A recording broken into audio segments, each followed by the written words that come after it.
Welcome to the Deep Dive.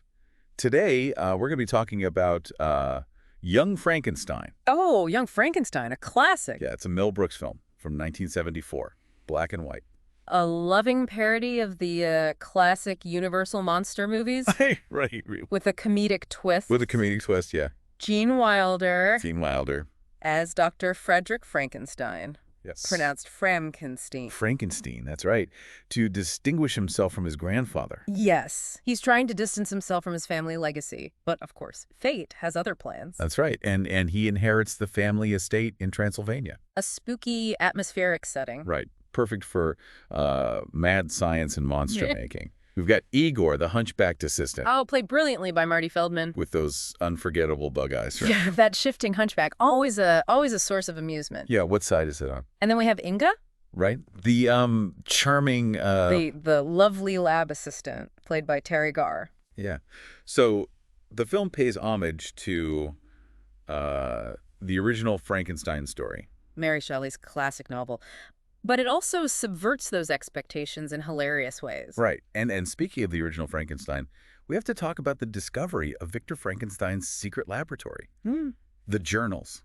The private journals. It's like a treasure trove of forbidden knowledge. Yeah. And you can see Frederick's scientific curiosity just getting reignited as he delves into those pages. He can't resist, can he? The pull of those experiments, it's too strong. And of course, this leads him down a path that he never expected to take. Creating a monster of his own. Oh. But, before we get to that, we have to talk about the process of procuring the body parts. Oh, yes. The shopping list for a monster. Right. And we have the classic mishap with Igor. Accidentally dropping the abnormal brain. It's a brilliant setup for the comedic chaos that ensues. I mean, from that moment on that things are going to go hilariously wrong. And they certainly do. The creature is brought to life during a dramatic thunderstorm. Oh, that scene is iconic. The lightning, the electricity, the dramatic music. Yeah. It's a visual spectacle. It is. But then the creature's first movements are so clumsy, so unexpected. He's not the terrifying monster you might expect. No. He's more like, well, a big clumsy baby. Yeah.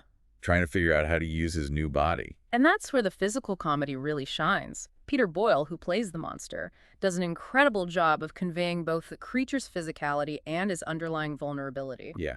You can see that he's not inherently evil. He's just confused and scared. A product of his circumstances. Right. Thrust into this strange new world. And then he escapes. The monsters rampage through the countryside. Right. He's on the loose.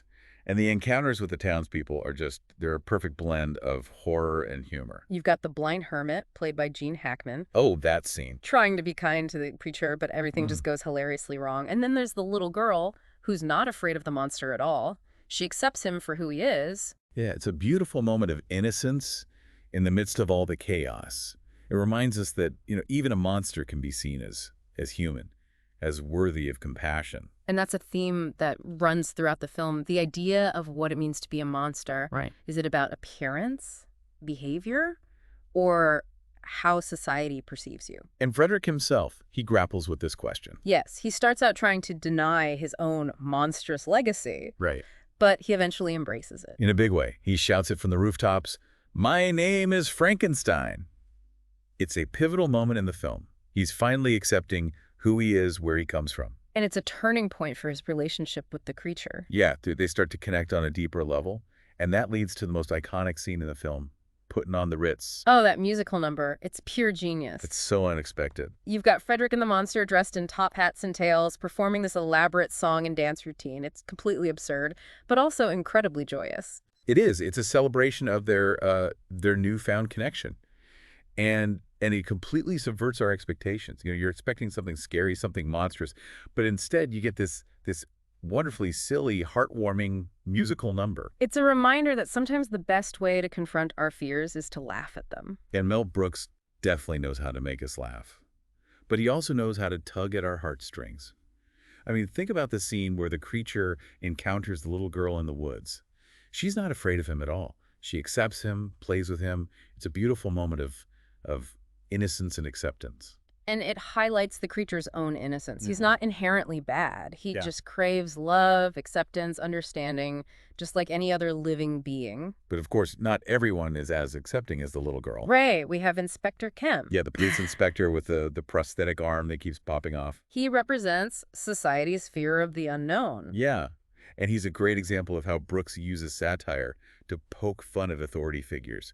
He's pompous, incompetent, and utterly ridiculous. And that prosthetic arm, it's a visual gag that never gets old. It's like it has a life of its own. And let's not forget Madeline Kahn as Elizabeth, Frederick's uptight fiancée. She arrives at the castle expecting this proper scientific environment. Right. And she's immediately thrown into a world of chaos and absurdity. But what's interesting is that she finds herself drawn to the creature. It's true. Their relationship is strange, unconventional, but there's definitely a spark between them. It's like she sees something in him that nobody else does. And it leads to that hilarious scene where they, well, let's just say they consummate their unusual attraction. Brooks never shies away from suggestive humor, No. but he always manages to keep it tasteful. Right. It's never gratuitous. It's always in service of the story, the characters, and the comedy. Exactly. And speaking of service, let's talk about the scene where Frederick attempts to transfer some of his intelligence to the creature. A classic mad scientist trope. It is, with all the elaborate equipment and Frederick's over-the-top scientific jargon. And, of course, the experiment doesn't go exactly as planned. No, there are some unintended consequences. It's heavily implied that something else gets transferred in the process. Right, leaving Frederick a little less intellectually endowed. I mean, that scene is just a perfect example of Brooks's willingness to push the boundaries of comedy. It's suggestive, it's a little bit naughty, but it's also incredibly funny. And it leads to some hilarious consequences, especially for Frederick. Right. Inga seems quite pleased with the results, but ultimately, Young Frankenstein isn't just about gags and one-liners. It has a heart, It does. a message about acceptance, about embracing our differences, and about finding humor, even in the darkest of times. It's a film that stays with you long after the credits roll, and Yeah. it makes you want to watch it again and again. Oh, absolutely. Just to savor all those brilliant moments of comedy and heart. And that's what makes it a classic. It's a film that can be enjoyed on so many different levels, whether you're looking for a good laugh, a heartwarming story, or a clever commentary on society. Young Frankenstein has something for everyone. And it reminds us that even in a world that can be dark and scary, there's always room for laughter and joy. Well said. Well said. It really does.